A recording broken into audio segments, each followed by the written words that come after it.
Itu di tengah wabah virus corona di negara lain, di epicentrum pertama yaitu Cina dan kemudian mewabah sampai ke Korea, negara ini tidak melakukan pengetatan.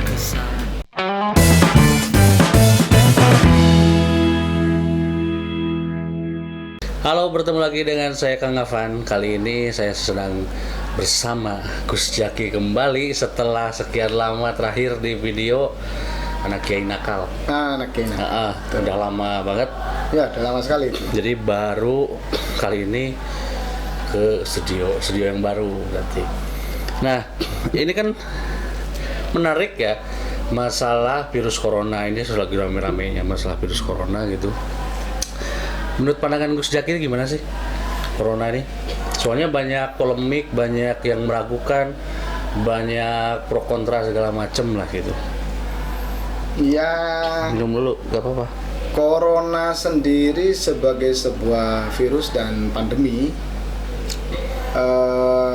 memang baru karena dia keturunan dari virus-virus sebelumnya. Pengembangan ya katanya. Ya, ada sebelumnya SARS dan sebagainya yang berasal dari hewan. Dulu kan ada MERS, ada SARS. Iya. Ya kan, corona ini juga jenis COVID yang mengakibatkan fungsi pernafasan kita, yaitu organ tubuh di dalam tubuh kita, organ tubuh kita bernama paru-paru itu bermasalah. Jadi kan katanya kan upgrade dari flu, cuman ditambah sesak aja katanya ya. Iya, gitu. Katanya penyakit flu cuma tambah sesak.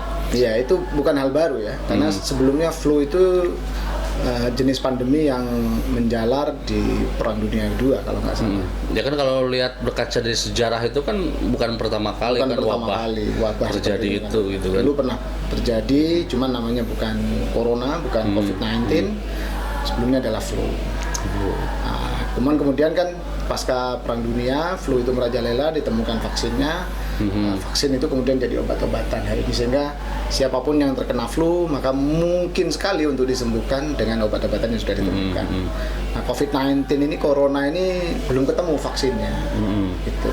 Tapi bukan berarti virus corona ini sulit dikalahkan, tidak juga sebetulnya. Ya, pasti kan nggak mungkin kan, maksudnya pasti ada obatnya kan. Pasti ada obatnya kan, kalaupun tidak ada vaksin itu belum ditemukan, sudah banyak contoh orang yang dinyatakan positif dan terpapar COVID-19 itu bisa sembuh. Gitu. Iya, bisa sembuh kan. Dengan catatan penanganannya baik, kemudian imun tubuhnya juga ditambah, sehingga mudah sekali dikalahkan sebetulnya. Karena virus itu kan mikroorganisme yang mudah juga dikalahkan sebetulnya. Misalkan sabun cuci itu, baik Sunlight yang deterjen dan sebagainya, itu mudah sekali membunuh virus. Cuma problemnya memang virus ini nggak kelihatan, nggak kasat mata, nggak kelihatan, susah dirasakan. Jadi kewaspadaan kita supaya tidak terpapar itu yang memungkinkan kita melawan. Saya kira itu. Oke, masalahnya gini, Jak. Ini mungkin baru pertama kali generasi kita mengalami hal seperti ini gitu, sehingga muncul permasalahan sosial, bahkan muncul budaya sosial baru lah, saya bilang. Kayak sekarang misalkan social distancing, misalkan segala macam, nah itu menuai Nah itu pandangannya gimana tuh terkait hal-hal kayak gini itu? Saya tidak menyoal substansi dari social distancingnya. Yang saya soal, karena social distancing adalah kata, dia mengandung makna, mengandung arti, dan karena kata ini kan dipinjam oleh makna sebetulnya untuk disampaikan ke masyarakat, sehingga masyarakat menjadi paham. Social distancing itu kan bukan bahasa Indonesia, dia bahasa Inggris. Sementara dikomunikasikan kepada masyarakat luas, tidak hanya di perkotaan. Mungkin bagi masyarakat perkotaan yang sudah terbiasa dengan literatur bahasa Inggris, dia mudah memahami apa itu social distancing. Tapi bagi masyarakat pedesaan di kampung-kampung, orang menjadi bertanya, apa sih maksudnya social distancing? Sehingga kesalahan alat komunikasi, kan ini tools of communication, kata-kata ini kan tools of communication, sehingga kesalahan komunikasi itu menyebabkan masyarakat ini bukan bersimpati terhadap strategi pemerintah, justru antipati gitu. Karena kan digeser menjadi physical distancing. social distancing saja sudah mengakibatkan social gaps, Ya, jarak itu. sosial dengan Itu, masyarakat. Orang betul. kemudian dibuat secara alamiah karena ya bukan alamiah juga tersistematisir oleh statement social distancing ini, kemudian menaruh curiga. Nah, itu Bahkan jadi dokter munculnya dan perawat yang menangani pasien COVID-19 itu kemudian diduga dan dituduh menjadi carrier, pembawa virus itu. betul. Artinya memang protokol COVID, protokol yang dibuat oleh pemerintah itu tidak cukup efektif dikomunikasikan dengan masyarakat. Begitu ya. Karena Oke. satu ini mohon maaf, kepala gugus tugas itu kan basicnya kan militer gitu. Dia tidak didampingi oleh health advisor, penasihat kesehatan yang mumpuni. Misalkan posisi Menkes, Menteri Kesehatan dengan gugus tugas tuh di mana posisinya?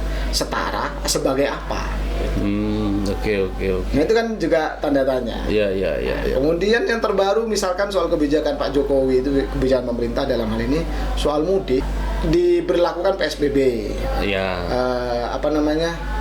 Penjarakan sosial berskala besar itu, sehingga social distancing diperbesar.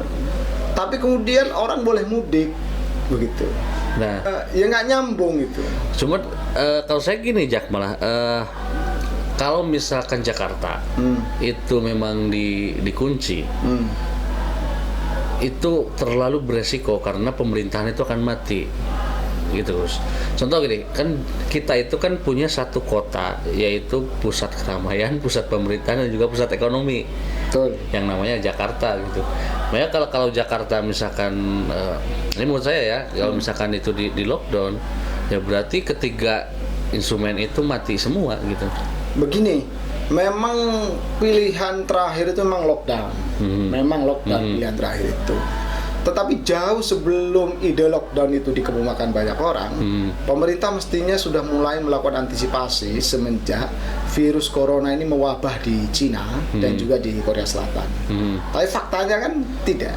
Ya. Malah pemerintah memberikan insentif kepada turis asing, kepada wisatawan asing yang mau masuk ke Indonesia akan diberi diskon 30%. Itu statement pemerintah jelas. Yang kedua adalah pemerintah sendiri melalui Kementerian Pariwisata itu siap meng-hire influencer dengan jumlah yang fantastis, kalau tidak salah 70 miliar. Oh iya, Itu di tengah wabah virus corona di negara lain, di epicentrum pertama yaitu Cina dan kemudian mewabah sampai ke Korea, negara ini tidak melakukan pengetatan.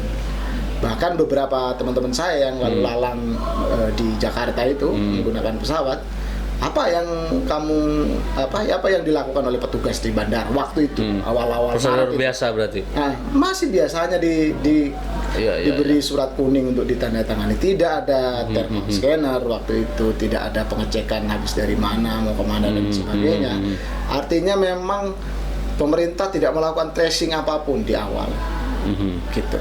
Nah ini negara Indonesia ini sama dengan Amerika misalkan, sama dengan Australia yang tidak cukup waspada di awal menghadapi COVID ini. Sementara Cina sudah seperti itu waktu itu, Korea sudah seperti itu besarnya angka positif COVID-nya. Negara ini masih santai-santai saja. Dan manusia adalah